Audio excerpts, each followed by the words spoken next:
চলছে। আমরা স্বৈরাচারকে বিদায় করেছি। পাথরকে 15 বছরের লড়াই শেষে অনেক রক্তদান, অনেক আত্মাহুতি, অনেক খুন, অনেক গুমের মধ্য দিয়ে আমরা শেখ হাসিনাকে বাংলাদেশের মাটি থেকে উৎখাত করেছি। এই আওয়ামী গোষ্ঠী বাংলাদেশ থেকে অক্টোপাসের মতো গিলে করেছিল। বাংলাদেশের মানুষ কোন আন্তর্জাতিক শক্তির সহায়তা পেতে রেখে এই ভারতের সেবাদার সরকারকে আমরা উৎখাত করেছি।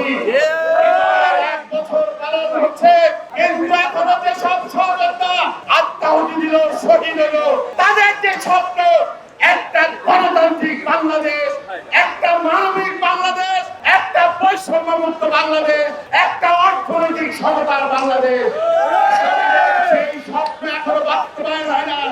এখনো ষড়যন্ত্র রন্ধ্রে রন্ধ্রে বাংলাদেশের নির্বাচনকে বাধাগ্রস্ত করবার জন্য, বাংলাদেশের নির্বাচনকে ভণ্ডুল করবার জন্য আমরা ট্রেনিং জমা দেই নাই। কৃষক, শ্রমিক, জনতাকে নিয়ে আমরা লড়াই করেছিলাম।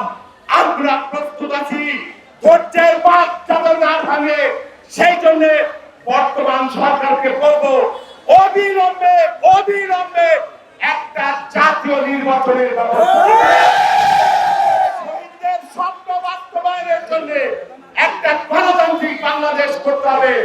এই নিয়ে কোন সিলিমিলি আমরা বরদাস্ত করবো না, করবো না এবং বাংলাদেশের মানুষ আমাদের সাথে আছে। আজকে সদরপুরে এসে দেখে যান, আজকে কত হাজার হাজার মানুষ আজকে ফ্যাসিবাদের পতনকে ত্বরান্বিত করার ছলে আজকে এখানে সামিল হয়েছে। বাংলাদেশের মাটিতে যে ফ্যাসিবাদকে আমরা উৎখাত করেছি, প্রতিদিন আমরা লড়াই করবো, আবার জীবন দিব, তাদের শেকড় এখান থেকে আবার করে ফেলবো। সেই প্রত্যয় ব্যক্ত করে সবাইকে ধন্যবাদ জানিয়ে আজকে এই র্যালি সমাবেশ এখানেই শেষ করছি। আপনারা মিছিল করবেন।